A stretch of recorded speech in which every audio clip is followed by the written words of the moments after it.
Kita semua tahu, lautan penuh misteri dan pandai menyimpan rahasia.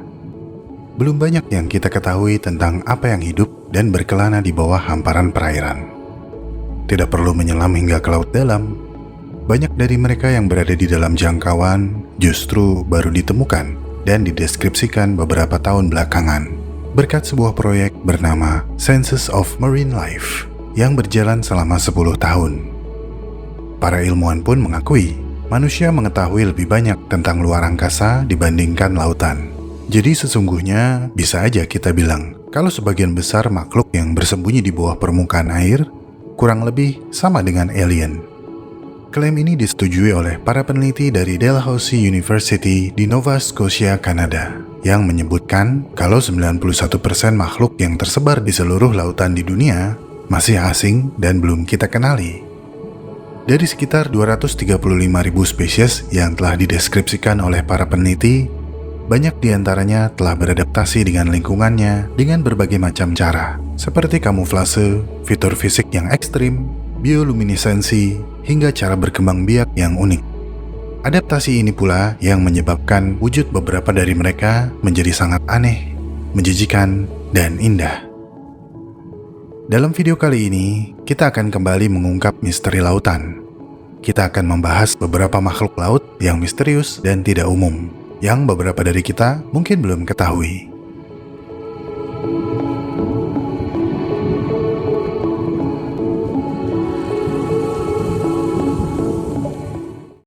Tapi sebelum ke laut dalam, saya ingin memperkenalkan makhluk laut favorit saya, box crab atau kepiting kotak dari genus Calapa.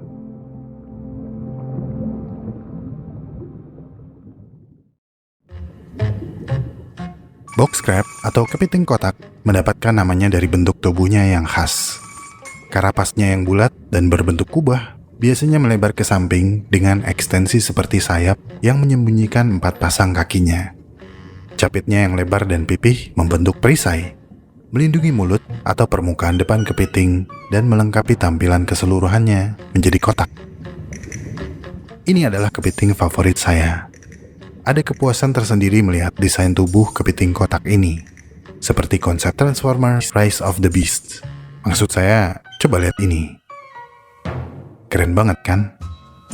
Kepiting ini biasanya ditemukan di laut berpasir yang dangkal dan di area berpasir di sekitar terumbu karang.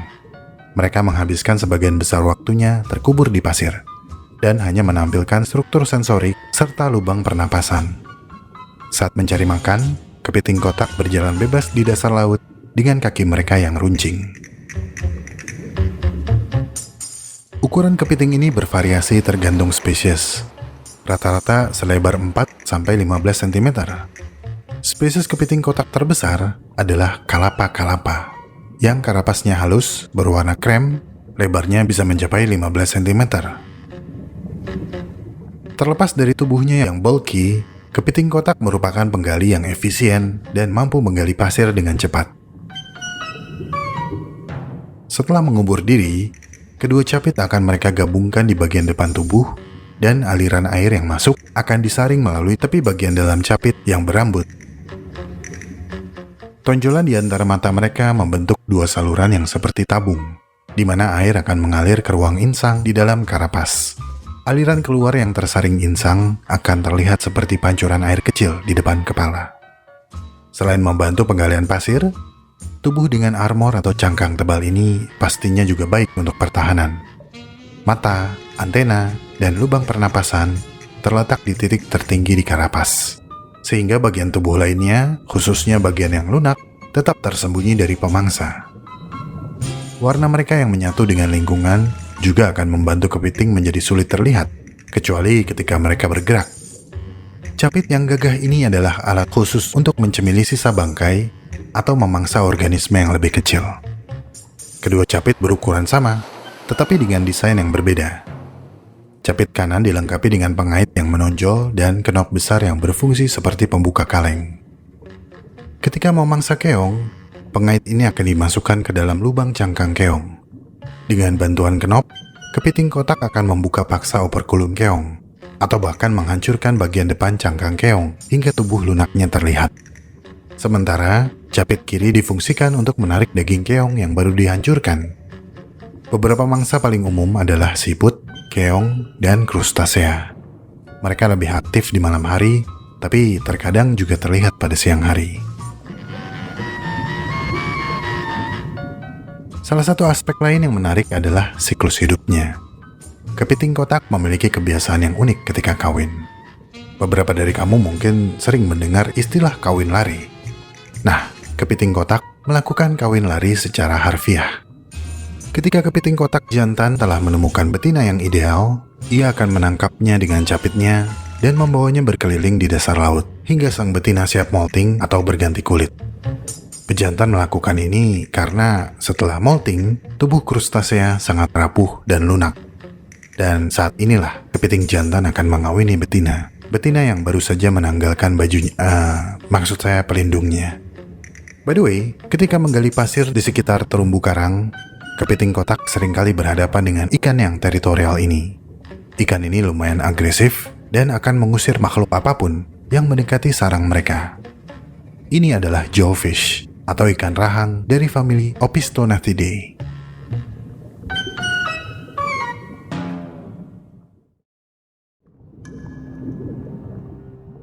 Opistonathidae atau jawfish atau ikan rahang adalah famili ikan yang berada dalam ordo Perciformes, subordo Percoidae. Famili ini beranggotakan sekitar 80 spesies. Mereka sering ditemukan menghuni wilayah hangat di Samudra Atlantik, Pasifik, dan Hindia. Habitat mereka mulai dari perairan dangkal hingga kedalaman beberapa ratus meter. Taksonomi kelompok ikan ini cukup rumit dan mencakup beberapa spesies yang tumpang tindih dengan famili ikan lain. Secara fisik, jawfish mirip dengan blenny. Sebagian besar berukuran kecil, yakni sekitar 10 cm dengan bentuk tubuh yang memanjang. Spesies terbesar adalah jawfish raksasa yang panjangnya mencapai sekitar 50 cm. Secara anatomi, kepala, mulut, dan mata mereka berukuran lebih besar dibanding bagian tubuh lainnya. Sebagian besar jawfish memiliki sirip punggung tunggal yang panjang yang ditopang oleh 9-12 duri, serta sirip ekor bulat atau bulat meruncing. Jawfish biasanya tinggal di lubang yang mereka gali di substrat berpasir. Mereka menggali pasir dengan mulutnya dan melepehkannya ke tempat lain. Dengan sabar mereka melakukan ini dan pada akhirnya menciptakan lubang yang cukup untuk tubuhnya. Mereka menggunakan lubang ini sebagai sarang dan tempat berlindung. Para peneliti menduga mereka tidak membuat lubang pada sembarang pasir. Mereka akan mencari lokasi dengan lalu lintas makanan yang baik, sehingga mereka tidak perlu keluar terlalu jauh dari lubang untuk mencari makan. Mereka akan memakan plankton atau organisme kecil yang lewat di atas atau di sekitar lubang. Ketika merasakan tanda-tanda bahaya, mereka akan melesat masuk ke dalam lubang. Oleh karena itu, mereka bersifat teritorial dan sangat menjaga area di sekitar lubang. Jika kamu bertanya, kenapa mereka dinamakan jawfish atau ikan rahang? Saya perlu menunjukkan ini dan ini. Ini adalah alasan mengapa mereka dinamakan jawfish atau ikan rahang. Rahang mereka multifungsi, dapat digunakan menggali lubang dan dapat digunakan sebagai ruang inkubasi telur. Jawfish jantan menggunakan mulutnya yang besar untuk membuat telur yang terbuahi hingga mereka menetas. Perilaku ini disebut mouth brooding. Setelah terbuahi, pejantan akan menjeduk telur dengan mulut mereka dan menempatkannya di sana selama 7 hingga 10 hari. Satu spesies yang dipelajari, yaitu Opisthotnathus aurifrons, mampu menampung sekitar 300 sampai 800 butir telur dalam mulut mereka. Burayak atau ikan yang baru menetas akan tetap berada di dalam mulut induk jantan sebagai perlindungan dari predator. Dan setelah cukup kuat, sekitar usia 15 hari, pejantan akan melepaskan anak-anaknya yang akan segera melarikan diri ke pasir. 1 tahun kemudian, jawfish muda mencapai kematangan seksual dan akan mengulang siklus hidupnya. Bicara tentang rahang besar, ikan yang satu ini juga memiliki banyak fitur besar. Mulai dari ukuran tubuh yang besar, mulut besar, jidat besar, hingga peran besar dalam ekosistem. Ini adalah Napoleon wrasse dari genus Cheilinus.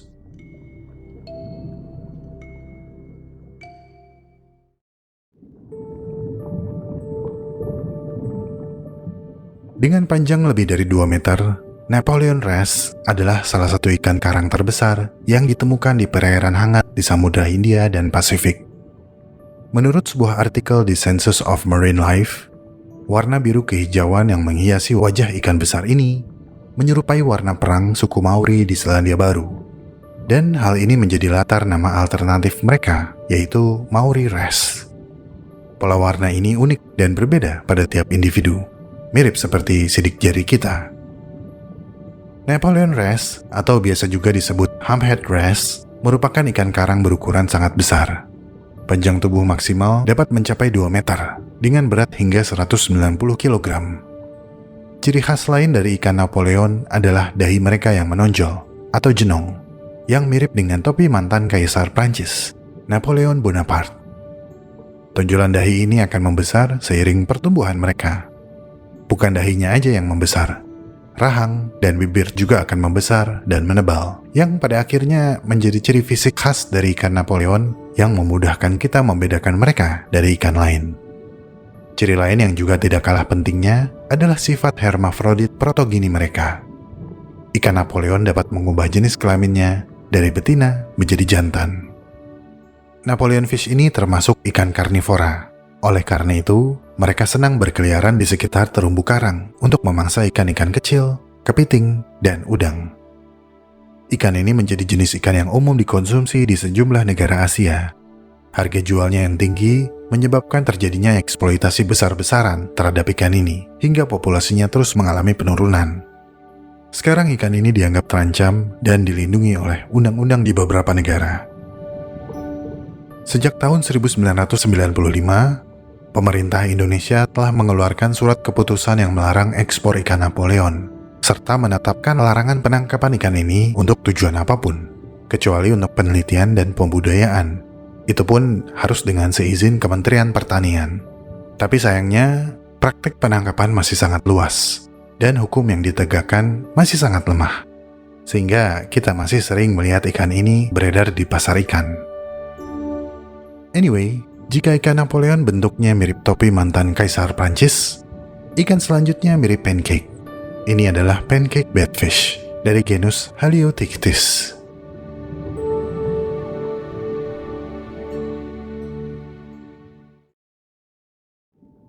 Ikan berpenampilan aneh ini dapat ditemukan di dasar laut. Dinamakan pancake karena tubuh mereka tampak seperti pancake berkaki. Tapi anggota tubuh yang menyerupai kaki ini sebenarnya adalah sirip yang digunakan ikan ini untuk berjalan di dasar laut. Ada 2 jenis pancake batfish yang diketahui, yaitu Haliotichthys intermedius dan Haliotichthys aculeatus. Tidak seperti kerabat batfish lainnya, pancake batfish tidak memiliki duri punggung dan duri dubur. Dan ini membuat penampilan mereka seperti perpaduan antara blobfish dan anglerfish. Mereka berasal dari keluarga batfish Ococephalidae dan sering ditemukan berjalan menyusuri dasar laut berpasir lembut di wilayah Atlantik bagian barat, Teluk Meksiko bagian utara, dan Amerika Selatan bagian utara. Keunggulan utama mereka adalah berenang, berjalan, dan mengubur diri di lingkungan mereka hidup. Mereka berukuran relatif kecil, mulai dari 4 hingga 10 cm. Umumnya hidup pada kedalaman antara 50 hingga 150 meter. Tapi mereka pernah ditemukan hingga kedalaman 422 meter. Pancake batfish adalah predator penyergap. Sering mengubur diri di dalam pasir dan menunggu mangsa yang lewat. Makanan utama mereka adalah cacing polychaeta dan krustasea kecil. Tapi krustasea kecil yang ini mungkin akan selamat dari sergapan mulut pancake batfish, karena mereka memiliki kamuflase yang apik, sehingga tidak mudah melihat mereka. Ini adalah skeleton shrimp atau udang kerangka dari famili Caprelidae.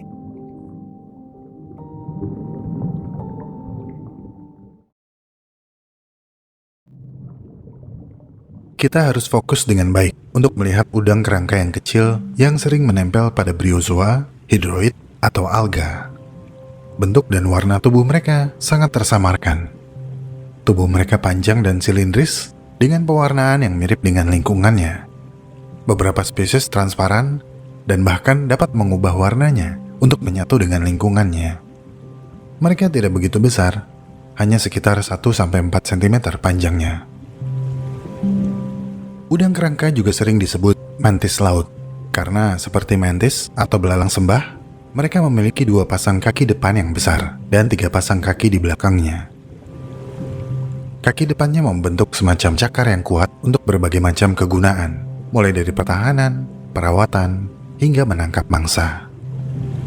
Kaki belakang mereka juga memiliki cakar kuat yang mampu mencengkram dan menahan tubuh mereka ketika mereka bertengger pada alga atau pada permukaan lainnya. Udang kurus ini menggunakan antenanya untuk menyaring makanan dan berenang. Masa berenang pakai antena? Mungkin begitu pertanyaan kamu. Iya, gaya renang mereka seperti cacing. Mereka menekuk dan meluruskan tubuhnya. Dan antena mereka berfungsi seperti dayung. Populasi udang kerangka sangat melimpah di seluruh lautan, termasuk laut dalam. Mereka memainkan peran penting dalam ekosistem dengan memakan detritus dan sebagai makanan. Udang kerangka menjadi mangsa bagi udang yang lebih besar, anemon laut, hingga berbagai macam ikan. Seperti layaknya krustasea, udang kerangka juga akan melewati beberapa tahap molting sepanjang pertumbuhannya. Mereka melepaskan exoskeleton atau cangkang luarnya yang sempit dan membentuk cangkang baru yang lebih besar. Sama seperti kepiting kotak, udang kerangka hanya kawin segera setelah betina molting. Setelah kawin, betina menyimpan telurnya di kantong induk pada struktur menonjol yang mirip daun di bagian tengah tubuhnya.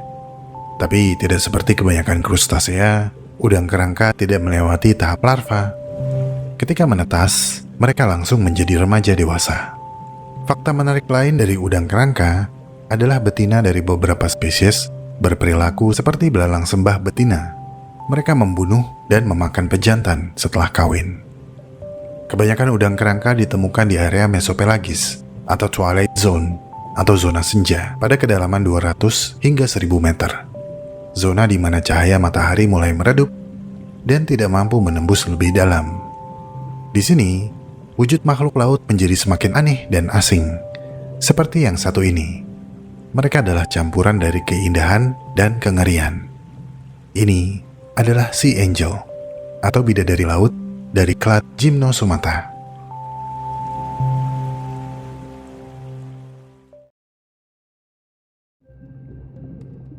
Keren ya namanya, bidadari laut. Melihat bentuk dan pergerakannya yang gemulai elegan, mungkin banyak yang paham dan setuju mengapa mereka diberi nama bidadari laut. Tapi sesungguhnya mereka bukanlah bidadari. Mereka ini sebenarnya masih termasuk siput laut predator yang lumayan ganas. Mereka terbang melintasi perairan dalam di seluruh lautan di dunia, termasuk Antartika, sambil berburu teropoda bercangkang yang menjadi makanan utamanya. Bidadari laut memiliki parapodia khusus yang berasal dari kakinya yang melebar ke samping. Ketika kaki ini dikepakkan, maka akan membantu mendorong tubuh mereka melewati badan air. Ketika mereka melakukan kepakan tersebut, mereka tampak seperti terbang. Organisme ini memiliki jangkauan geografis yang luas, mulai dari wilayah tropis di dekat khatulistiwa hingga ke poros bumi di sekitar kutub. Mereka hidup di kedalaman sekitar 200 meter dan akan berenang lebih dalam ketika musim panas. Udah ya, segitu aja. Karena saya telah membahas lebih lengkap tentang makhluk mengesankan ini. Untuk kamu yang masih penasaran sama sea angel, silakan search sea angel alam semenit. Pasti ketemu. Seperti sea angel yang misterius, ikan ini memiliki habitat tersembunyi sehingga manusia baru menemukannya pada tahun 2019. Penemuan ini dirasa mirip dengan sebuah film superhero yang fenomenal pada waktu itu, sehingga menginspirasi para peneliti dalam penamaannya. Ini adalah ikan Wakanda.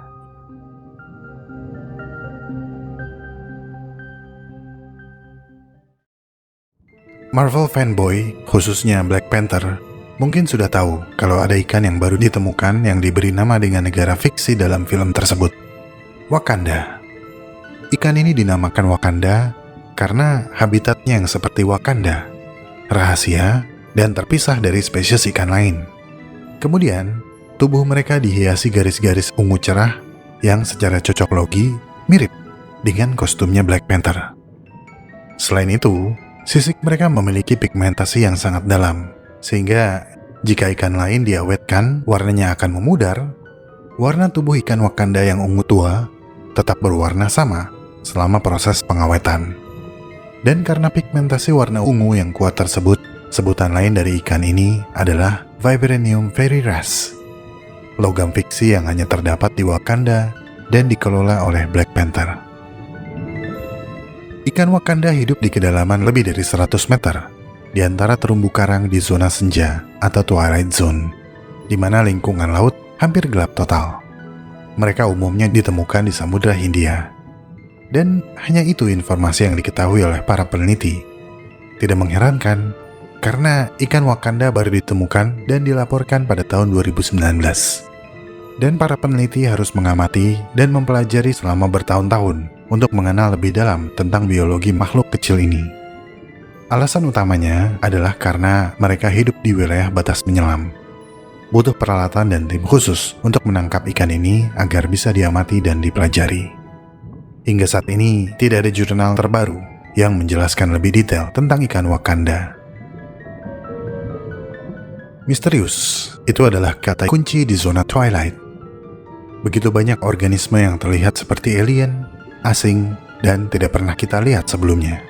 Salah satu dari mereka adalah Siphonophore pelagis yang hidup di zona batipelagis atau zona midnight.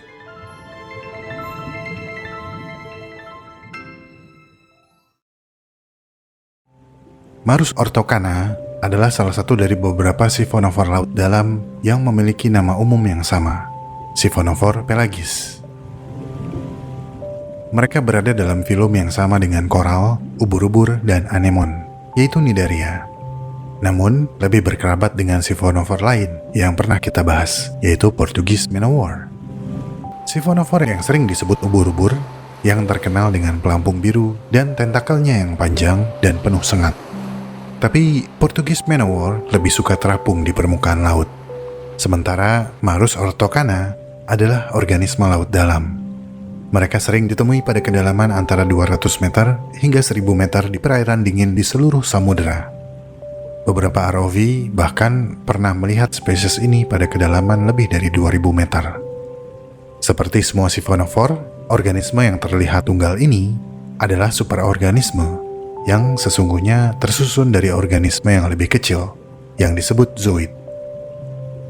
Kantung-kantung kecil yang menempel pada tangkai tipis ini adalah koloni zooid yang disebut pneumatophore, yang membuat Marus ortokana tetap mengapung. Rangkaian pneumatophore berbentuk lonceng ini menempel pada tangkai tipis yang disebut nektophore, yang akan menekuk dan memanjang ketika mereka bergerak. Kemudian, kumpulan serabut di bawahnya adalah kumpulan tentakel bersengat yang disebut sifosom, yang dapat memanjang hingga 50 cm dari koloni. Sifosom bertugas untuk menangkap mangsa menggunakan sengatnya. Secara keseluruhan, panjang organisme koloni ini dapat mencapai 2 meter. Reproduksi Siphonophore bersifat aseksual. Keseluruhan organisme baru dihasilkan dari satu sel telur yang terbuahi atau dari tunas yang mencuat di sekitar zooid dewasa, menghasilkan individu yang identik secara genetik. Klon. Masing-masing zooid memiliki tugas khusus yang terspesialisasi. Seperti halnya semut, koloni yang terdiri dari banyak individu ini bahu-membahu menjaga keutuhan Siphonophore. Di bawah, di dataran zona midnight, di mana kegelapan yang hakiki tanpa henti menyelimuti, disinilah lobster yang bercapit mengerikan hidup.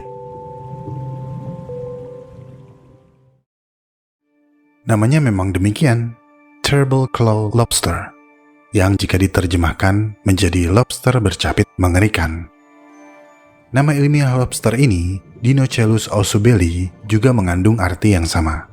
Berasal dari kata dalam bahasa Yunani, dino, yang berarti cakar atau capit, dan chela, yang berarti mengerikan atau menakutkan. Capit yang mengerikan.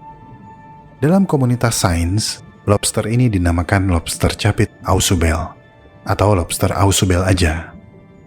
Spesies lobster buta yang baru ditemukan ini dikelompokkan ke dalam genus Thaumastocelopsis yang hanya beranggotakan 4 spesies lainnya. 2 spesies ditemukan di Australia pada tahun 2007.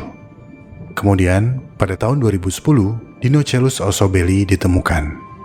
Nama spesies osobeli diberikan untuk menghormati J.C.H. Ausubel, salah satu ilmuwan yang mendirikan Census of Marine Life atau Sensus Kehidupan Laut, sebuah proyek internasional yang berusaha mengumpulkan dan mendata keanekaragaman hayati di seluruh lautan di bumi.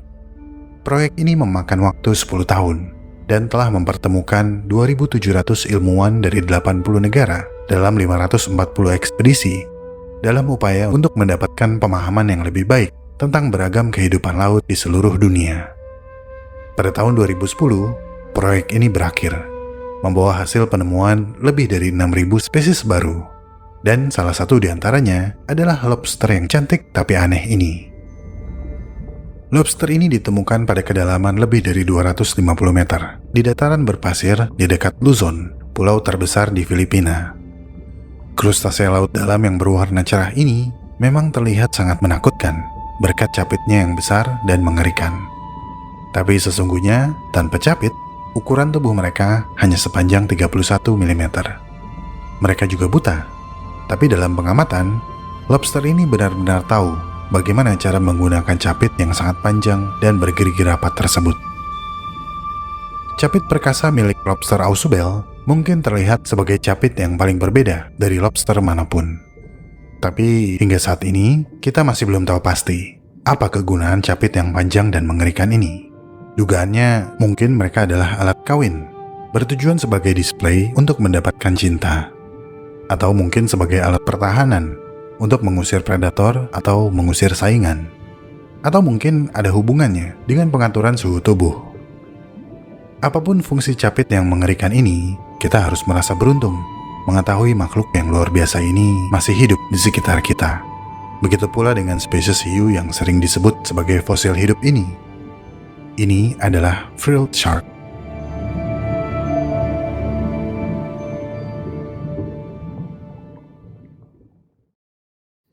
Frilled shark, atau yang jika diterjemahkan menjadi hiu berjumbai dengan nama ilmiah Chlamydococcus anguineus, adalah salah satu makhluk laut dalam yang tampak sangat aneh. Aneh karena fitur tubuh dan perilaku mereka yang tidak umum. Jika kamu bilang hiu berjumbai terlihat seperti binatang purba, kamu benar. Karena berdasarkan bukti fosil, mereka sudah hidup sejak 80 juta tahun yang lalu. Ini berarti mereka hidup bersama dengan dinosaurus. Tapi bentuk tubuhnya tidak mengalami perubahan yang signifikan. Luar biasa bukan? Bukan. Karena inilah mereka sering disebut sebagai fosil hidup. Garis keturunan prasejarah inilah yang menjadikan hiu berjumbai sebagai salah satu makhluk laut paling menarik untuk dipelajari. Mereka dapat tumbuh hingga lebih dari 2 meter. Nama mereka diberikan berdasarkan penampilan insangnya yang seperti berjumbai atau berenda. Dan meskipun mereka hiu, gaya renang ikan ini lebih mirip belut atau ular daripada hiu. Ini karena sirip mereka terletak pada bagian belakang tubuh. Mangsa hiu ini adalah cumi-cumi atau hiu lain yang berukuran lebih kecil yang akan mereka telan secara utuh. Mereka memiliki beberapa baris gigi panjang yang masing-masingnya bergerigi 3, sempurna untuk mencengkeram tubuh lunak mangsanya. Penampakan hiu ini cukup langka karena mereka hidup di laut dalam mulai dari 120 hingga 1280 meter. Oleh karena itu, masih sedikit pengetahuan tentang ekologi dan biologi hiu purba ini. Informasi yang dimiliki oleh peneliti didasarkan pada pembedahan spesimen yang terperangkap di jaring ikan komersil dan pengamatan terhadap individu yang hidup di penangkaran. Berdasarkan pengamatan, hiu berjumbai berkembang biak melalui pembuahan internal dan melahirkan bayi hidup. Namun tidak seperti mamalia, hiu tidak memiliki plasenta yang menghubungkan induk dengan anaknya. Embrio hidup dengan menyerap kuning telur. Dan setelah embrio bertumbuh serta mampu bertahan hidup sendiri, barulah induk hiu akan melahirkan anaknya. Masih sedikit yang diketahui tentang tren populasi hiu berjumbai. Namun mereka semakin jarang ditemui oleh manusia dan kemungkinan besar mengalami penurunan populasi. Karena dulu, ikan ini sering tidak sengaja tertangkap oleh kapal ikan. Tapi karena faktor alam dan jumlah penampakan sampingan yang semakin jarang terjadi, para peneliti menganggap hiu berjumbai mungkin terancam dan rawan kepunahan. Tapi hiu berjumbai baru permulaan, karena semakin dalam menyelam, akan semakin aneh makhluk yang kita temukan, seperti Fantasia pink yang tembus pandang ini.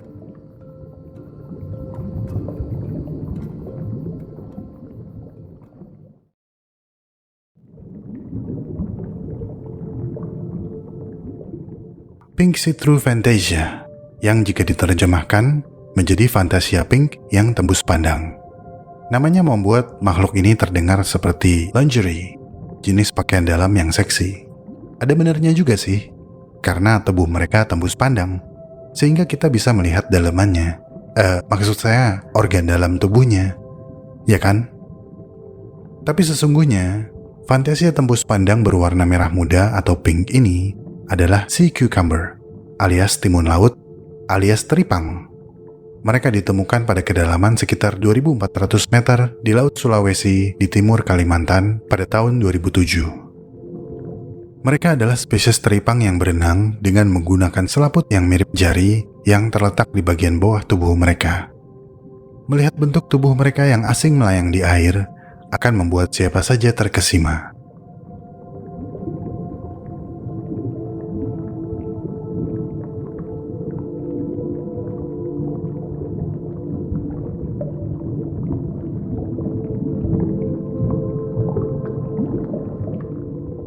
Selain tembus pandang, teripang ini memiliki taktik bertahan hidup yang menunjukkan evolusi jangka panjangnya, yaitu kemampuan bioluminesensi untuk mengusir predator. Tapi sekali lagi, hanya itu informasi yang bisa kita dapat hingga saat ini. Masih banyak yang para peneliti harus pelajari untuk mengungkap misteri dari makhluk yang aneh dan indah ini. Beberapa penemuan ilmiah menjadi spektakuler karena berpotensi menyelamatkan nyawa dan membawa revolusi terhadap cara hidup manusia. Beberapa penemuan menjadi menarik karena dengan mempelajari kehidupan mereka akan mengubah cara pandang kita terhadap diri sendiri dan dunia di sekitar kita. Tapi beberapa penemuan menjadi sangat seru karena ternyata ada begitu banyak makhluk yang sangat aneh bentuknya, seperti cacing yang memiliki tentakel di kepalanya ini. Ini adalah squidworm dari genus Tutidodrilus.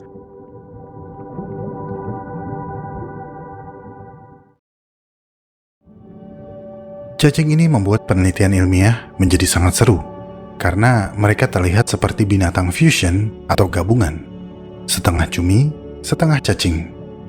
Tapi faktanya, mereka adalah cacing Annelida, kelompok cacing yang mencakup cacing tanah dan lintah. Tapi genus cacing ini memiliki 10 tentakel panjang di kepalanya. Tentakel squidworm elastis dan dapat dijulurkan. Panjang totalnya bahkan bisa melebihi tubuh mereka yang hanya berukuran 10 cm. 2 tentakel yang melingkar dan berwarna kekuningan digunakan untuk makan. 8 sisanya digunakan untuk bernapas atau mungkin untuk merasakan lingkungan. Kepala mereka juga memiliki 2 struktur berambut seperti sikat yang disebut organ nukal, yang berfungsi seperti hidung, mampu menangkap bau kimia di sekitar mereka. Nama ilmiah salah satu spesies, Tutidodrilus samae, diberikan berdasarkan suku Sama Bajau, kelompok masyarakat yang tinggal di Kepulauan Tawi-Tawi di Filipina. Menurut Ibu Karen Osborne dari Scripps Institution of Oceanography, nama tersebut diusulkan sebagai penghormatan kepada kolaborator Filipina yang ikut serta dalam ekspedisi menemukan makhluk ini pada tahun 2007. Ibu Karen menambahkan, cacing ini ditemukan bersama 6 spesies cacing laut dalam lainnya yang masih berkerabat dekat. 4 diantaranya adalah bomberworm atau cacing pengebom yang mampu mengeluarkan kapsul berisi cairan bercahaya dari kepalanya untuk mengusir predator. Tapi squidworm tidak memiliki pertahanan seperti itu. Dan tampaknya mereka juga bukan perenang yang baik. Akan tetapi, seperti bomberworm, sisi tubuh squidworm dilengkapi deretan kaki rambut yang seperti sikat yang membantu mereka mendayung air dengan gerakan gelombang yang menghipnotis.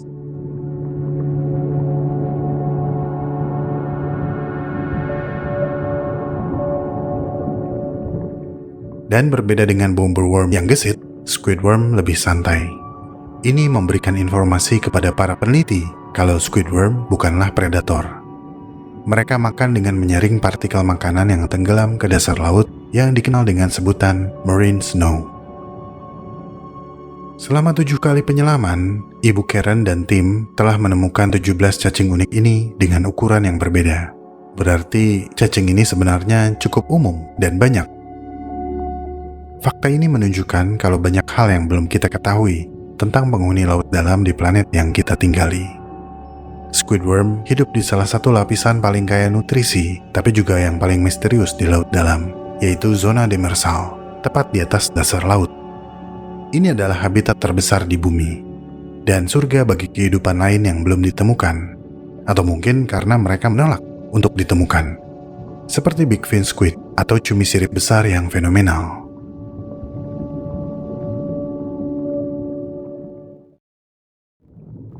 Ini adalah salah satu makhluk laut dalam yang sangat elusif, sukar ditemui, sehingga membatasi pemahaman kita akan makhluk laut misterius ini. Selama beberapa tahun, hanya ada 20 penampakan yang tercatat, jadi masih banyak yang belum kita ketahui tentang makhluk ini. Tapi, ada satu hal yang kita tahu pasti, ini adalah seekor cumi-cumi. Big fin squid atau cumi sirip besar dikelompokkan ke dalam genus Magnapina dari kata dalam bahasa Latin yang berarti sirip besar. Nama ini diberikan berdasarkan sirip mereka yang membentang hingga sekitar 90% dari panjang mantel atau tubuh utama. Big fin squid terbesar yang pernah tercatat memiliki panjang keseluruhan lebih dari 6 meter, bahkan hingga 8 meter. Ini adalah cumi-cumi yang hidup paling dalam yang pernah kita ketahui.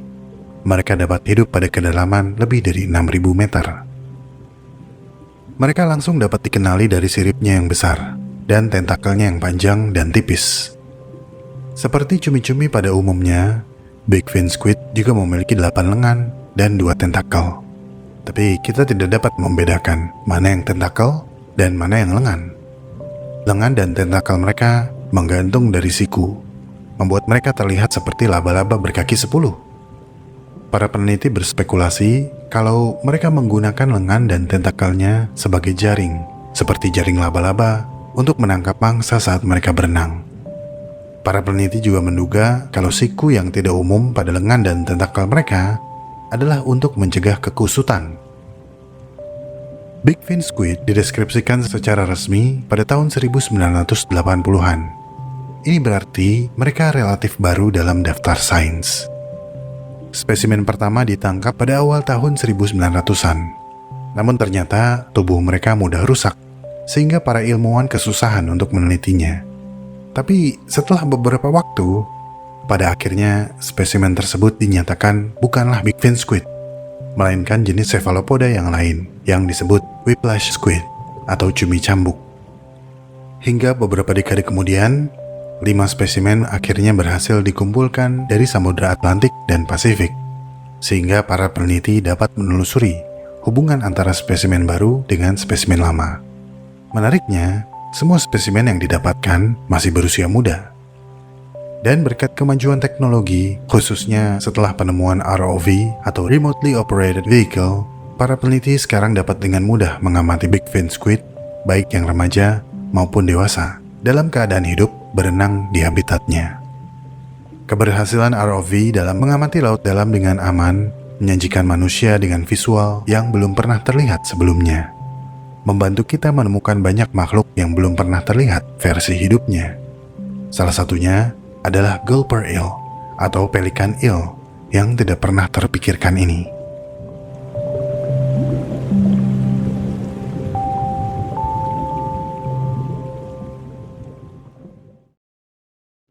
Sekarang, coba bayangkan makhluk paling aneh, menyeramkan, dan paling keren yang bisa kamu bayangkan.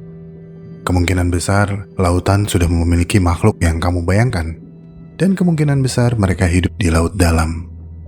Gulper eel atau belut penelan, atau juga dikenal dengan pelican eel atau belut pelikan, adalah salah satu makhluk laut dalam yang paling tidak biasa. Jika sedang mingkem, mereka mungkin terlihat seperti belut biasa. tubuhnya panjang ramping dan berenang dengan gerakan gelombang, seperti belut. Namun jika mereka membuka mulut, kamu mungkin akan bereaksi seperti ini. Oh my God, what is that? Oh my God, what is that? Seperti belut sejati lainnya, Gulper eel merupakan bagian dari ordo Anguilliformes yang beranggotakan 800 spesies dan berkerabat dengan belut moray dan sidat.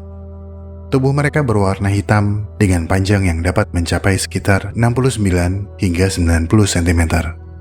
Mereka hidup di laut dalam yang berkisar antara 500 hingga lebih dari 3000 meter. Namun, tidak seperti belut lain yang berwarna cerah mencolok, Gulper eel tidak membutuhkan warna mencolok atau ukuran yang mengesankan untuk bersaing di antara para belut. Mereka cuma punya satu trik yang mungkin akan mengalahkan belut lain, yaitu kemampuan mulut besar yang membuka lebar dan kemampuan menelan mangsa yang lebih besar dari tubuhnya sendiri. Dan dari sinilah nama Gulper eel berasal. Saking besarnya mulut dan selaput bagian bawah rahangnya, mereka akan terlihat seperti balon hitam ketika menelan air.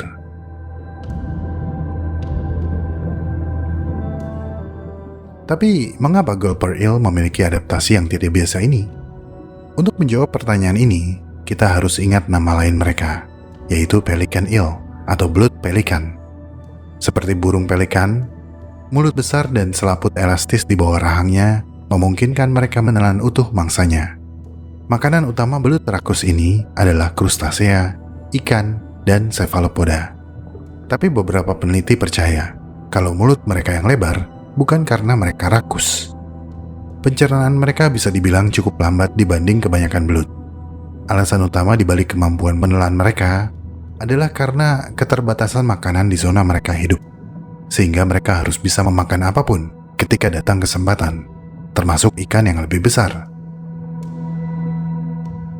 Belut ini terbilang langka, jadi kita masih belum banyak tahu tentang mereka.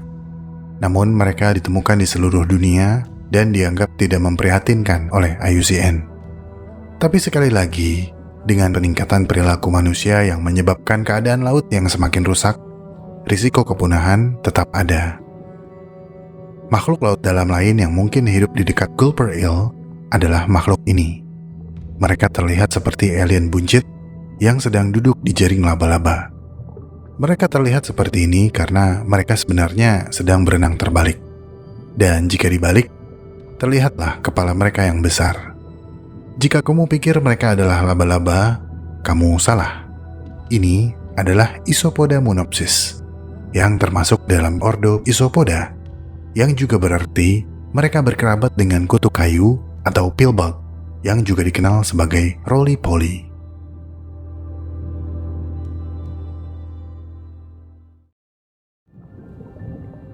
Mengetahui lebih detail tentang laut dalam seringkali menyadarkan kita betapa anehnya hubungan kekerabatan satu organisme dengan organisme lainnya. Jika pillbug atau kutu kayu hidup dan mencari makan di sudut-sudut gelap di tanah dengan bantuan kaki kecilnya yang banyak serta kemampuannya menggulung menjadi bola saat merasa terancam, monopsis berenang-renang di sudut paling gelap di laut dalam. Di sini, mereka menghabiskan banyak energi dan ruang dengan tubuhnya yang hanya berukuran 1 atau 2 cm. Famili Monopsidae merupakan famili Isopoda Acelot, yang merupakan salah satu famili isopoda yang diketahui paling spesifik dan tersebar luas. Famili ini terdiri dari 9 subfamili, 44 genus, dan sekitar 364 spesies. Famili Monopsidae merupakan famili isopoda yang paling melimpah dan beragam di komunitas bentik di laut dalam dan juga tersebar luas di perairan dingin di seluruh dunia. Monopsis lebih sering menghabiskan waktu di dasar laut, karena di sanalah makanan mereka berada. Mereka memakan makanan yang juga dimakan oleh sebagian besar penghuni laut dalam, yaitu apa aja dan apapun. Jadi, ada banyak pilihan makanan untuk detritivora yang unik ini. Secara anatomi, bagian tubuh mereka agak nanggung. Mata mereka kecil dan tidak berfungsi di kegelapan laut dalam. Eksoskeleton atau kerangka luar mereka cukup tipis dan lemah. Jadi ketika merasa terancam, mereka akan melarikan diri, lepas landas dari dasar laut, berenang dengan kaki panjang dan tipis, kemudian bersantai. Karena kaki panjang ini ibarat parasut, memungkinkan mereka melayang dengan damai di hamparan laut gelap yang luas. Dalam sebuah pengamatan, Monopsis betina akan terus berenang ketika sedang membawa telur. Mereka mungkin menangkap marine snow ketika sedang melayang, atau bahkan tidak makan sama sekali. Sebelum telur menetas, Monopsis betina tidak akan mendarat di dasar laut. Terkadang, ada ratusan Monopsis berkumpul bersama dalam satu tempat yang subur. Dan satu spesies, yakni Monopsis abyssalis, dapat ditemukan lebih dalam dari spesies yang lain. Mereka diketahui hidup pada kedalaman mulai dari 1000 meter hingga 4000 meter. Tapi mereka lebih sering ditemukan pada kedalaman lebih dari 2000 meter, melayang di atas dasar laut. Mungkin aja ini adalah spesies yang baru aja melompat. Mungkin juga betina yang sedang membawa telur.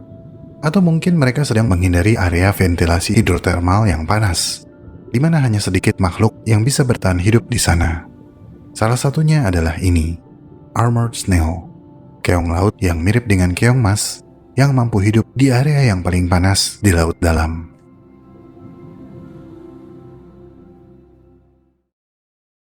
Keong mas dengan kaki bersisik besi ini tampak seperti makhluk yang diciptakan dalam kompetisi Photoshop.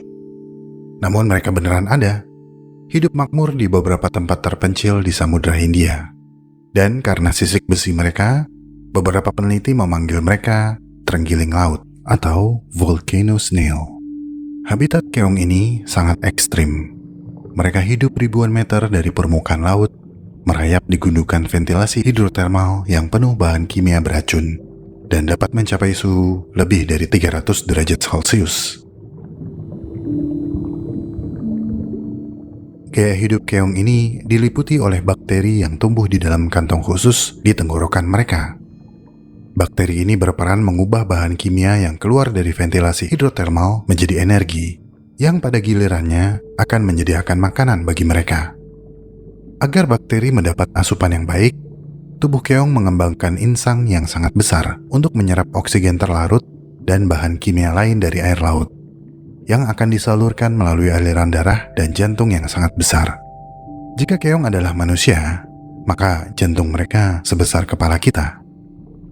Pada tahun 2019, para ilmuwan menemukan bahwa sisik besi pada kakinya ini dikembangkan bukan untuk melindungi tubuh keong dari serangan predator, namun untuk meminimalisir ancaman racun yang datang dari dalam. Bakteri yang tersimpan di tenggorokan mereka akan melepaskan belerang sebagai produk limbah. Belerang ini sangat mematikan bagi keong, dan pada pestisida untuk keong dan siput, belerang adalah bahan aktif utama. Struktur bagian dalam sisik pada kaki keong berfungsi seperti vacuum cleaner yang menarik belerang berbahaya dari jaringan lunak dan menyimpannya di bagian luar sebagai senyawa berbasis besi yang tidak berbahaya. Meskipun mereka mengembangkan banyak adaptasi aneh untuk bertahan hidup di ventilasi hidrotermal yang luar biasa panas, keong armor ini tidak mampu menghadapi manusia dan terancam oleh aktivitas penambangan. 3 lokasi habitat utama mereka yang luasnya kurang dari 0,025 km persegi merupakan target potensial untuk penambangan laut dalam. Perusahaan penambangan ini mengincar emas, perak, dan logam mulia lain yang terkandung pada dinding cerobong. Jika habitat ini rusak atau hancur, maka punahlah segala makhluk yang hidup di sana. Dan karena itulah, IUCN memasukkan keong bersisik ini ke dalam daftar merah sebagai spesies yang endangered atau terancam punah. Keong bersisik besi ini adalah spesies pertama di dunia yang masuk dalam daftar terancam akibat penambangan laut dalam. Dan ternyata ada banyak organisme laut dalam lain yang juga diyakini akan terpengaruh oleh ancaman penambangan laut dalam ini. Tentunya teman-teman masih ingat sama cacing Pompei yang juga hidup di sekitar ventilasi hidrotermal. Terlepas dari keserakahan manusia, moluska yang tidak biasa ini dengan cemerlang menggambarkan bagaimana evolusi bisa terjadi sebagai upaya bertahan hidup. Betapa evolusi melewati jalan aneh berkelok dan menjadi buah usaha adaptasi satu organisme. Dan berkat jalan aneh berkelok tersebut, genus gurita ini menjadi satu-satunya gurita yang mampu menghasilkan biopendar. Ini adalah glowing sucker octopus, atau gurita penghisap yang bercahaya dari genus Staurotutis.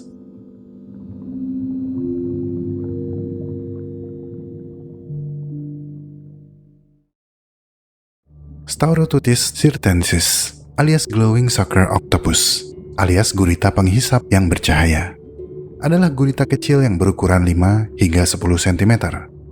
Mereka tampaknya cukup umum di sekitaran Atlantik Utara dan mampu hidup hingga kedalaman yang ekstrim, mulai dari 500 hingga 4000 meter. Tapi mereka lebih sering ditemukan pada kedalaman antara 1500 hingga 2500 meter. Namun, yang paling menarik dari spesies ini adalah penghisap pada lengan mereka yang mampu memancarkan cahaya dan terlihat glowing dalam gelap, dan ini sangat jarang dimiliki oleh gurita. Jadi, lengan gurita penghisap yang bersinar ini memiliki sekitar 40 penghisap yang masing-masing telah kehilangan kemampuan menghisapnya dan malah menjadi organ biopendar yang cukup besar. Fungsi utama biopendar atau bioluminesensi pada gurita penghisap yang bersinar ini tampaknya merupakan kombinasi antara pertahanan dan permangsaan. Lengan yang glowing mungkin akan memikat krustasea planktonik untuk mendekat. Sementara, ketika terancam, lengan yang glowing yang dilebarkan mungkin akan membuat predator bingung dan memberikan mereka cukup waktu untuk melarikan diri. Spesies ini masih dipelajari hingga saat ini. Untungnya di Atlantik Utara, mereka merupakan gurita yang cukup melimpah. Sama melimpahnya seperti ikan yang ini. Ini adalah coffin fish atau ikan peti mati dari genus Chaunex.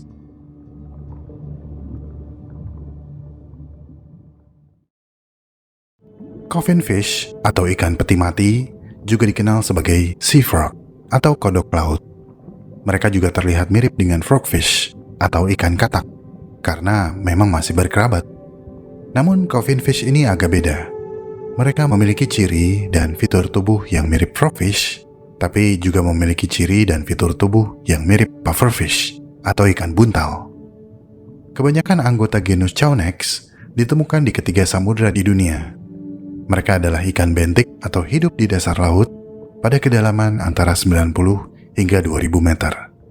Rasanya sangat pas, ikan yang hidup di dasar laut yang gelap ini dinamakan coffin fish atau ikan peti mati. Dan seperti ikan lain yang mampu berjalan di dasar laut, coffin fish juga memiliki sirip khusus untuk berjalan di dasar laut seperti batfish dan frogfish. Sama seperti frogfish, coffin fish juga memiliki organ pemikat kecil bercahaya yang mencuat dari cekungan di belakang matanya.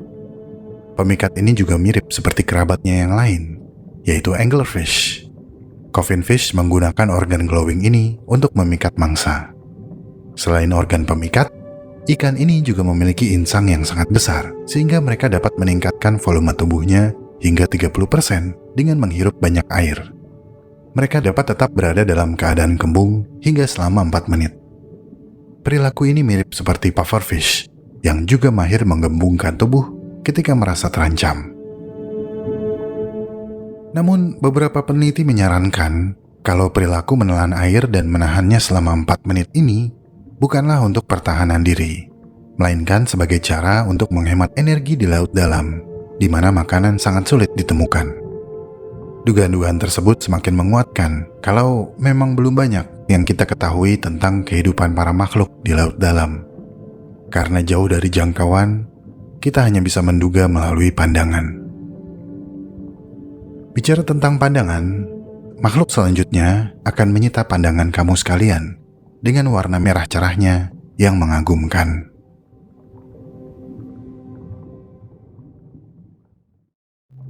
Dengan warna merahnya yang cerah, Crossota norvegica hidup di perairan Kanada Arktik yang dalam. Mereka ditemukan pada kedalaman sekitar 2.500 meter di bawah permukaan laut. Crossota norvegica adalah spesies hydrozoa dalam famili Rhopalonematidae. Mereka masih berkerabat dekat dengan Crossota milsei yang ditemukan di Samudra Arktik pada kedalaman di bawah 1000 meter. Crossota norvegica sering digambarkan sebagai alien karena warna merahnya yang cerah. Bentuknya kecil hanya mencapai hingga 2 cm. Seperti ubur-ubur, mereka menggunakan sel-sel ektodermal yang bersenjatakan nematosid untuk menyengat mangsanya. Kita belum mengetahui dengan pasti apa yang dimakan oleh makhluk merah ini. Kemungkinan besar mereka memakan zooplankton dan fitoplankton. Tapi bukankah makhluk ini ubur-ubur? Kenapa disebut hydrozoa? Sebagai informasi, hydrozoa adalah subgrup Cnidaria yang terdiri dari sekitar 3.700 spesies. Ini adalah kelompok yang luas dengan beragam siklus hidup, bentuk pertumbuhan, dan struktur tubuh khusus. Seperti banyak Cnidaria, hydrozoa memiliki tahapan polip dan medusa dalam siklus hidupnya. Tapi, Crossota norvegica tidak seperti kebanyakan hydrozoa. Alih-alih bertransformasi dari tahap sesil dan tahap planula, mereka menjalani seluruh hidupnya dalam tahap planktonik atau tahap planula. Bisa dibilang, planula ini adalah tahap larva sebelum mereka berkembang menjadi polip. Nah, Crossota norvegica tidak berkembang menjadi polip. Polip biasanya menghasilkan gamet dengan cara bertunas.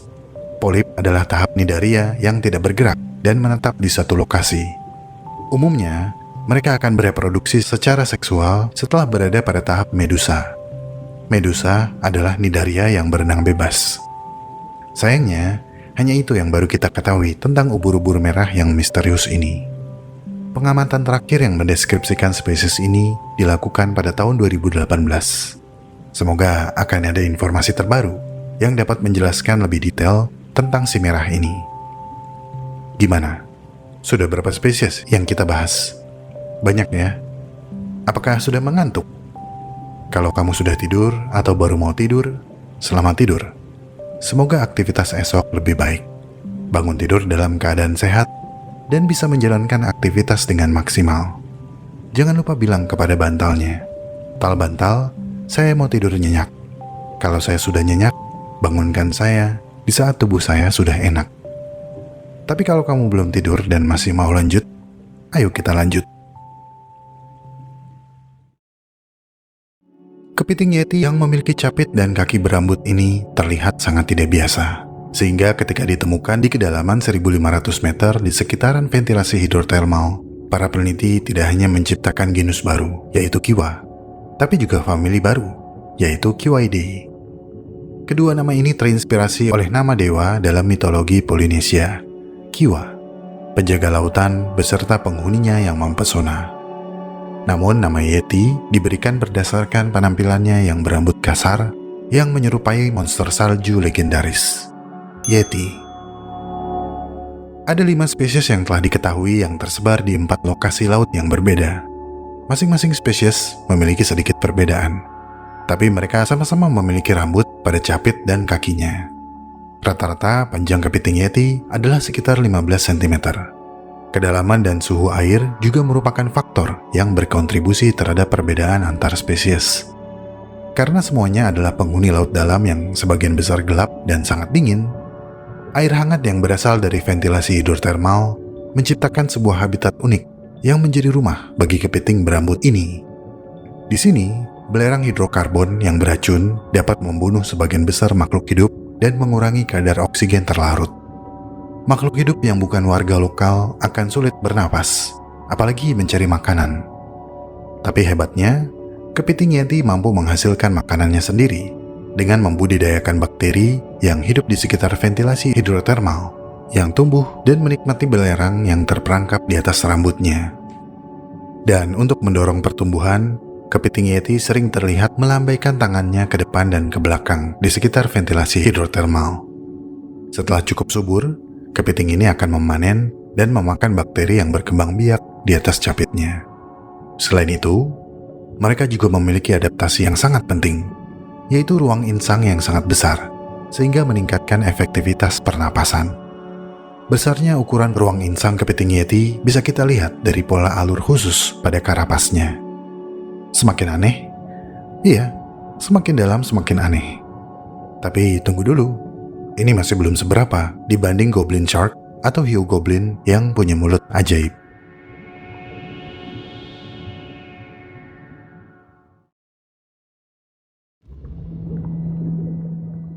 Banyak yang takjub ketika melihat kemampuan hiu yang rahangnya terhubung ke lipatan kulit yang dapat terbuka dari moncongnya ini. Ini adalah hiu goblin dari genus Mitsukurina.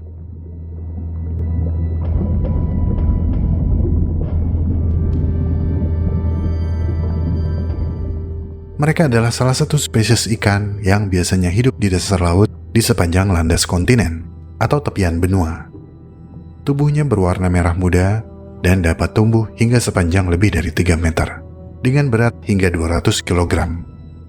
Mereka terkenal dengan moncong sempit yang penuh gigi tajam yang dapat dijulurkan. Hiu ini banyak ditemukan di lepas pantai Jepang.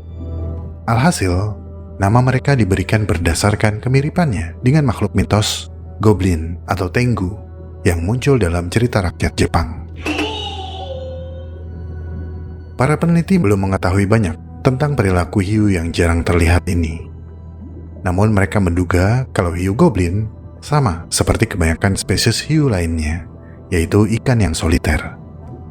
Berdasarkan pengamatan, hiu goblin diketahui paling aktif pada pagi dan sore hari.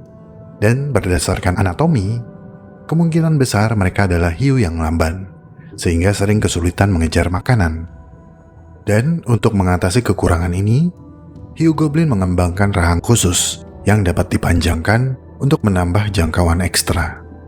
Gerakan rahang ini akan menciptakan sedotan yang kuat yang disebut pharyngeal suction atau hisapan faring. Mangsa yang kecil akan tersedot ke dalam mulut dan dikunci oleh gigi mereka yang tajam. Gigi atas dan gigi bawah hiu goblin melekat pada ligamen atau lapisan jaringan kulit di dalam mulutnya. Saat mangsa berada di luar jangkauannya, hiu menjulurkan jaringan elastis dari mulutnya untuk menangkap makanan yang biasanya lebih kecil.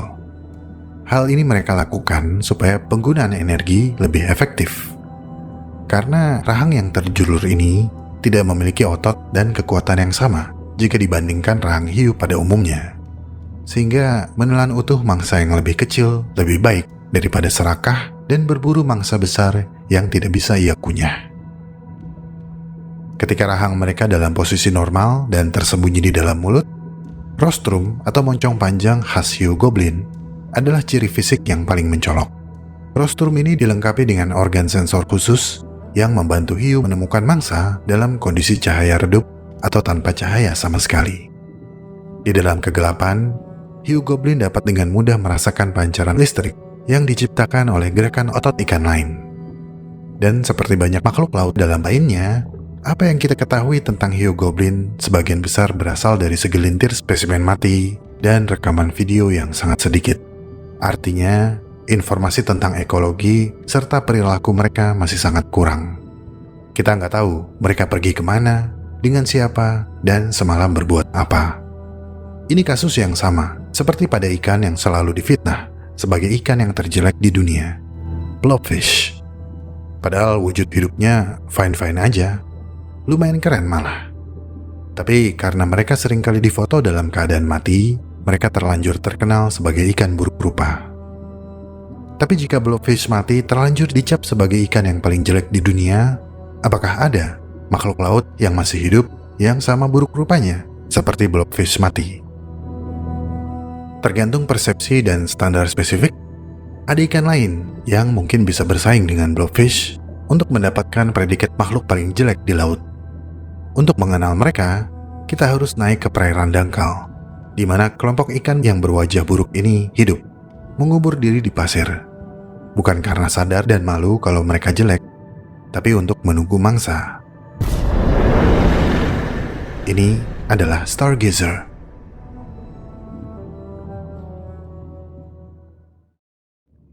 Stargazer, atau jika diterjemahkan menjadi pengamat bintang atau nama lokal ikan belukuk, adalah ikan bentik atau dasar laut yang menggunakan duri beracun untuk menyengat mangsa. Jika itu belum cukup, ikan ini juga memiliki organ listrik yang terletak dalam kantung khusus di bagian belakang matanya. Organ ini akan membantu menyengat mangsanya dengan tegangan listrik hingga 50 volt, mencegah mangsanya melarikan diri. Stargazer menghabiskan sebagian waktunya bersembunyi di balik pasir, dengan hanya matanya yang menonjol di permukaan, seperti sedang mengamati bintang. Dan dari sinilah mereka mendapatkan nama mereka, stargazer dari famili Uranoscopidae. Mereka ditemukan di perairan yang relatif dangkal di kawasan Indo-Pasifik, termasuk di sekitar Indonesia, Fiji, Samoa, Tonga, dan Australia. Sebagian besar anggota famili Uranoscopidae memiliki mata di bagian atas kepala serta mulut besar yang menghadap ke atas. Anatomi khusus ini memungkinkannya mengubur seluruh tubuhnya di dalam pasir sambil menunggu mangsa yang lewat tanpa curiga. Mereka akan menunggu hingga mangsa berenang cukup dekat. Jika jarak dirasa sudah pas, mereka akan menyentak mangsanya dengan sangat cepat, hanya dalam hitungan milidetik. Sentakan ini menciptakan ruang hampa di dalam air, yang membantu ikan berwajah mengerikan ini menyedot mangsanya. Biasanya ikan yang berukuran lebih kecil, tapi juga kepiting atau makhluk kecil apapun yang berenang tanpa curiga ke arah rahangnya yang menganga. Jika gigitan mereka tidak mampu melumpuhkan mangsa, mereka akan menyetrumnya. Sel otot di belakang mata mereka telah dimodifikasi menjadi elektroplak. Organ ini dapat menghasilkan kejutan listrik hingga 50 volt, setara seperti yang dimiliki oleh belut listrik. Taktik lainnya adalah dengan meracuni korbannya. Kebanyakan stargazer memiliki duri berbisa di sepanjang setiap tulang belikat. Kombinasi duri yang tajam disertai bisa akan menimbulkan luka mematikan pada mangsanya. Duri berbisa ini juga dapat digunakan sebagai pertahanan diri dari predator yang lebih besar. Manusia seringkali menjadi korban ketika menginjak stargazer yang sedang mengubur diri. Dan meskipun bisa mereka tidak sekuat stonefish atau ikan batu, ada beberapa laporan kematian manusia yang disebabkan oleh bisa dari stargazer. Dalam kasus umum, bisa stargazer akan menyebabkan bengkak yang disertai sakit yang luar biasa. Dan jika sengatan listrik dan duri berbisa ini masih belum cukup untuk mendapatkan mangsa, beberapa stargazer memiliki organ pemikat seperti anglerfish. Tapi, organ ini terletak di bagian dalam mulutnya. Organ yang mirip lidah ini dapat digoyangkan untuk memikat mangsa yang penasaran ke dalam mulutnya. Jadi, bagaimana menurut teman-teman? Apakah belukuk alias stargazer bisa menggantikan blobfish dan mendapatkan predikat makhluk laut yang paling jelek? Tulis jawaban di kolom komentar. Anyway, mari kita kembali ke laut dalam, menemui makhluk aneh selanjutnya. Tahukah kamu, ada ubur-ubur yang wujudnya mirip Darth Vader? Namanya ubur-ubur Darth Vader.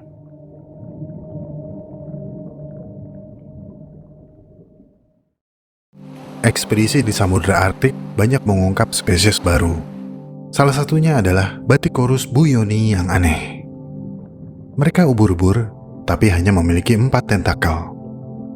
Pada tahun 2005, tim yang dipimpin Bapak Kevin Raskoff dari California State University di Monterey Bay melakukan ekspedisi bersama NOAA dan Census of Marine Life. Ketika mengamati layar ROV yang sedang menyelam di samudra yang suhu terendahnya mencapai minus 1,8 derajat Celcius ini, Pak Kevin dan timnya mendapati diri mereka berada di tengah segerombolan makhluk yang mirip dengan helmnya Darth Vader. Pak Kevin mengambil beberapa spesimen untuk dilakukan serangkaian penelitian. Kemudian, pada tahun 2010, Pak Kevin mengumumkan deskripsi resminya. Ini adalah Bathychorus buyoni, spesies hidrozoa laut dalam yang ditemukan di Samudra Arktik pada kedalaman 1.400 hingga 2.000 meter. Mereka adalah satu-satunya spesies dalam genus Bathychorus. Nama genus mereka berasal dari 2 kata dalam bahasa Yunani, yaitu bati yang berarti dalam dan chorus yang berarti helm. Helm di laut dalam. Disebut helm karena ketika mereka melihat bentuk tubuhnya, para peneliti segera teringat pada helm Darth Vader. Sementara nama spesiesnya, yaitu buyoni, adalah untuk menghormati seorang ahli zoologi laut, Dr. Jean Bouillon. Spesies ini diamati sebanyak 423 kali pada 11 stasiun pengamatan yang berbeda. Ini menunjukkan bahwa spesies baru ini mungkin juga sangat banyak ditemukan di wilayah lautan yang belum dieksplorasi. Satu hal yang ingin saya angkat adalah mengenai penamaan spesies ini, Darth Vader Jellyfish. Ini menunjukkan kalau para ilmuwan dan peneliti memiliki selera humor yang lumayan. Dalam beberapa video, kita telah mengetahui beberapa di antaranya. Ada tripod fish yang dinamakan karena tulang siripnya yang mirip tripod. Ada Dumbo octopus yang mirip gajah Dumbo berkuping lebar dan panjang. Ada dragonfish yang mirip naga laut, dan ada obese dragonfish yang tubuhnya sama seperti dragonfish tapi lebih gemuk.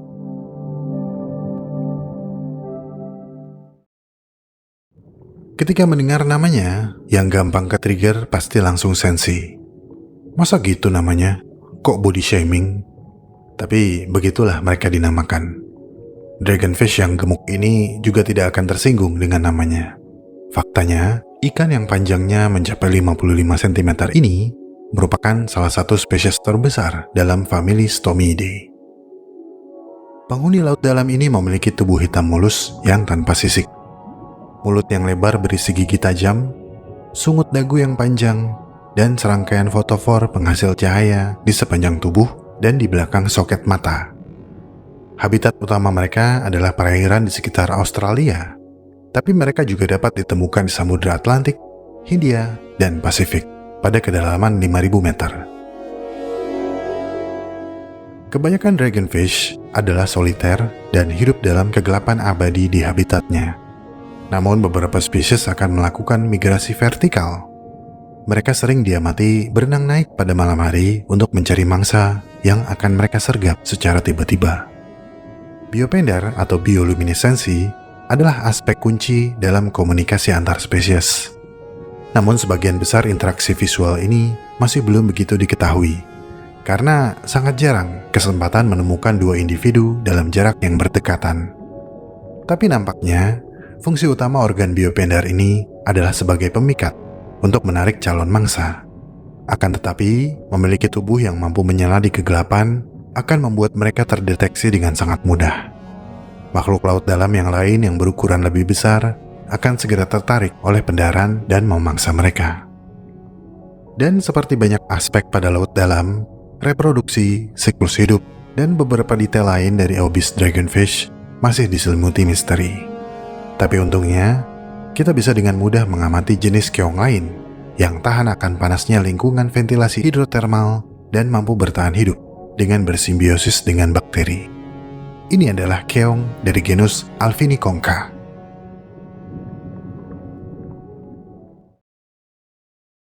Alphiniconcha adalah moluska gastropoda laut dalam yang digolongkan ke dalam famili Prophanidae. Mereka adalah bagian dari ekosistem ventilasi hidrotermal di Samudra Hindia dan Pasifik Barat. Seluruh spesies dalam genus ini adalah satu-satunya organisme yang nutrisinya berasal dari hubungan endosimbiotik dengan bakteri dari filum Campylobacterota dan Gamma Proteobacteria. Kedua jenis bakteri ini hidup dalam vakuola atau insang dari keong Alphiniconcha. Semua spesies Alphiniconcha hanya ditemukan di area dekat ventilasi hidrotermal yang memasok endosimbion bakteri dengan senyawa turunan yang datang dari ventilasi hidrotermal, seperti hidrogen sulfida. Keong ini tahan terhadap variasi suhu yang besar, fluktuasi pH, dan variasi komposisi kimia. Ukuran cangkang mereka bervariasi. Rata-rata memiliki lebar cangkang 2 cm dan tinggi 6 cm. Permukaan cangkang mereka dipenuhi dengan apa yang disebut periostrakum, yang warnanya berkisar antara kuning kehijauan hingga coklat. Namun, periostrakum yang tipis ini kerap rontok atau terdegradasi karena suhu tinggi dan reduktor kimia dari ventilasi hidrotermal. Studi morfoanatomi yang dilakukan pada 3 spesies telah menemukan adanya perbedaan pada bentuk cangkang dan kepala atau kaki mereka. Siklus hidup dan reproduksi mereka masih menjadi misteri hingga saat ini. Ketika membahas keong ini, saya teringat pada satu jenis kepiting yang juga hidup di sekitar ventilasi hidrotermal dan masih kerabatnya Yeti crab yang sebelumnya kita bahas. Sama-sama berambut, tapi ada tapinya. Ini adalah the Hoff crab.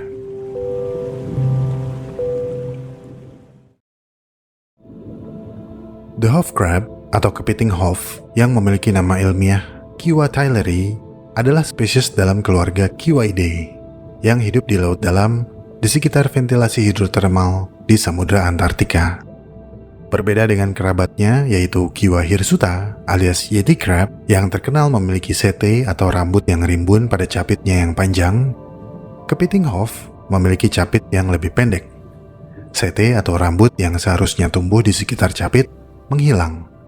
Sebagian besar rambut khas ini justru terkonsentrasi di permukaan dada atau di area perut. Dan dari rambut dada inilah mereka mendapatkan namanya. Untuk teman-teman yang sudah berumur dan suka nonton Knight Rider dan Baywatch, pasti kenal dengan Mitch Buchanan dan Michael Knight. Kedua karakter ini diperankan oleh David Hasselhoff. Nah, dadanya Bang David terkenal lebat rambutnya. Jadi, ketika para peneliti melihat kepiting dengan rambut lebat di bagian dada dan perut, mereka langsung teringat pada David Hasselhoff. Kocak. Dan sama seperti pada kepiting yeti, bakteri berfilamen tumbuh subur pada sete dan mengolah belerang, menyediakan sumber nutrisi yang penting bagi kepiting. Kepiting Hoff ditemukan hidup bergerombol di sepanjang permukaan cerobong ventilasi hidrotermal. Beberapa hidup lebih dekat pada cairan yang keluar dari cerobong asap yang bersuhu lebih dari 350 derajat Celcius. Suhu panas yang amat sangat dihindari oleh kebanyakan makhluk laut dalam bertubuh lunak. Salah satunya adalah babi laut.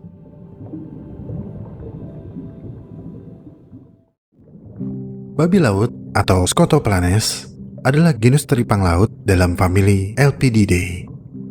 Mereka mungkin mendapatkan namanya dari tubuhnya yang berwarna merah jambu dan kecintaannya pada dasar laut yang berlumpur. Makhluk yang tampak aneh namun sangat menggemaskan ini memiliki kaki tabung di perut, punggung, dan sekeliling mulutnya. Kaki pada punggungnya diduga sebagai alat sensor untuk mengendus aroma makanan yang menyebar di perairan. Babi laut ditemukan di hampir seluruh wilayah laut dalam di dunia. Secara spesifik, mereka sering ditemukan hidup di dataran jurang berpasir lunak dengan kedalaman lebih dari 1000 meter, hingga di Palung, Filipina, pada kedalaman 9.997 meter. Di atas pasir atau lumpur yang lembut ini, mereka berjalan melawan arus kecil sebagai usaha mencari makanan yang lebih segar dan berkualitas lebih baik. Hari-hari mereka habiskan dengan mengendus-ngendus sedimen berlumpur di dasar laut, mencoba memakan segala yang dapat mereka temukan, seperti bangkai alga dan binatang yang tenggelam. Tapi ketika binatang yang lebih besar, seperti bangkai paus, tenggelam ke dasar laut, babi laut dari segala penjuru akan berkumpul untuk menikmati sajian organik yang langka di kedalaman laut yang gersang ini. Fakta baru menyebutkan kalau babi laut mungkin adalah organisme yang diandalkan bagi makhluk yang lebih kecil. Mereka seperti babysitter di laut dalam. Tim dari Monterey Bay Aquarium Research Institute sering melihat kepiting memanjat atau bersembunyi di bawah tubuh babi laut. Para peneliti menduga ini adalah simbiosis mutualisme. Babi laut melindungi kepiting dari predator. Kepiting yang menggali sedimen akan membantu menyediakan makanan di dasar laut dalam yang tidak kenal ampun. Selain tekanan air yang sangat besar, makanan yang sangat langka, kegelapan selalu beredar. Di lingkungan ini adalah hal yang sulit untuk bertahan hidup. Namun, para penghuni laut dalam harus dapat tetap bertahan dengan beradaptasi, menghadirkan fitur tubuh yang tidak biasa. Sementara, beberapa akan memanfaatkan apa yang bisa mereka manfaatkan, seperti kepiting remaja yang berlindung di bawah babi laut yang bersahaja. Lihatlah dua makhluk aneh ini. Ada perasaan haru ketika melihat mereka. Perasaan yang mungkin segera sirna ketika melihat cumi kakatua.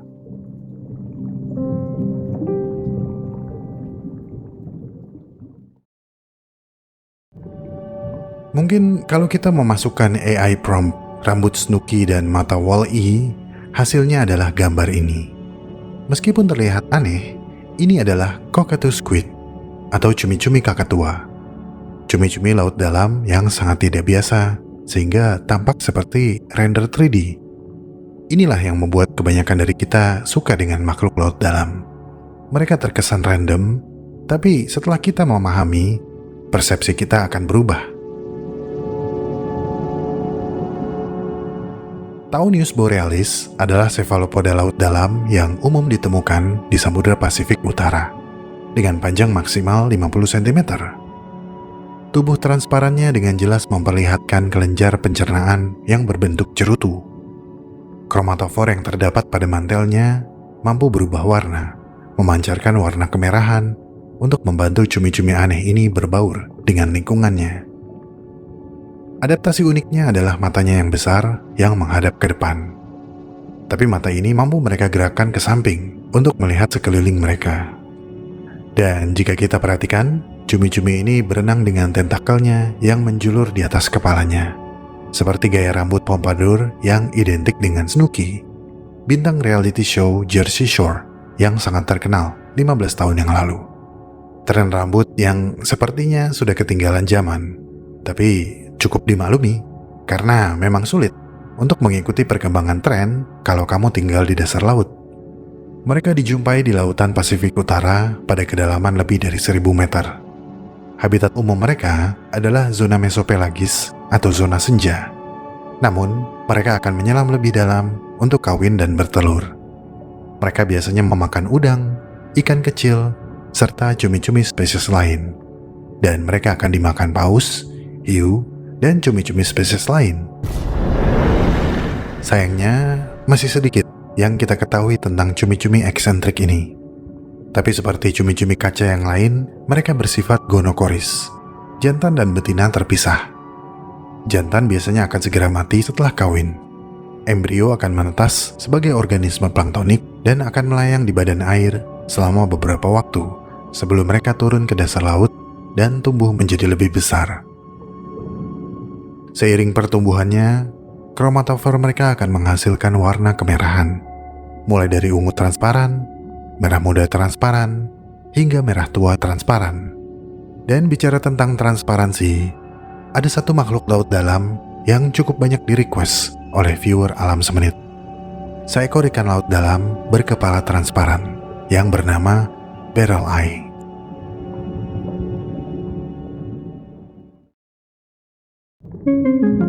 Ikan yang sangat tidak biasa ini ditemukan di laut dalam, antara zona senja dan zona midnight, lebih dari 1000 meter dari permukaan laut. Karena penampilannya, mereka kadang-kadang disebut ikan hantu. Wajar saja, karena mereka memang terlihat seperti hantu. Tubuh mereka hitam kehijauan, tapi ujung ekor dan bagian wajah, khususnya area mata dan dahi mereka, benar-benar transparan.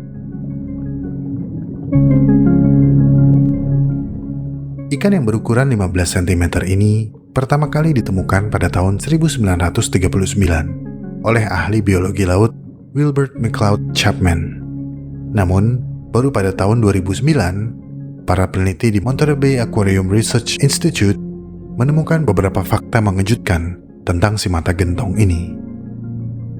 Pada awalnya, mata Barrel Eye diyakini memiliki pandangan tetap yang hanya dapat melihat lurus ke atas. Namun, setelah beberapa pengamatan, para peneliti menemukan bahwa mata mereka ternyata dapat berputar dan sebenarnya terletak pada posisi yang normal di dalam kepalanya yang tembus pandang. Dan karena adaptasi unik ini, mata Barrel Eye dapat melihat ke berbagai arah, termasuk lurus ke atas saat mereka berenang, sehingga memungkinkannya mendeteksi siluet mangsa maupun predator. Selain itu, berkat siripnya yang besar dan rata, Barrel Eye dapat menyeimbangkan tubuh mereka dan terlihat seperti diam tak bergerak di air. Ini adalah adaptasi lain yang memberikan keuntungan ketika mereka berburu. Makanan utama ikan Barrel Eye adalah zooplankton. Tapi ketika isi perut satu spesimen dibedah, ditemukan sisa-sisa krustasea dan siphonophore. Berdasarkan penemuan ini, para peneliti menduga Barrel Eye mencuri krustasea yang terperangkap dalam tentakel siphonophore. Dugaan lainnya adalah Barrel Eye memiliki semacam kekebalan terhadap sengat siphonophore, sehingga dengan mudah mengambil krustasea yang terjerat lemas dalam perangkat sengat siphonophore. Licik? Mungkin aja. Tapi saya rasa sah-sah aja bagi mereka yang hidup di laut dalam yang minim makanan. Kesempatan sekecil apapun tidak boleh disia-siakan.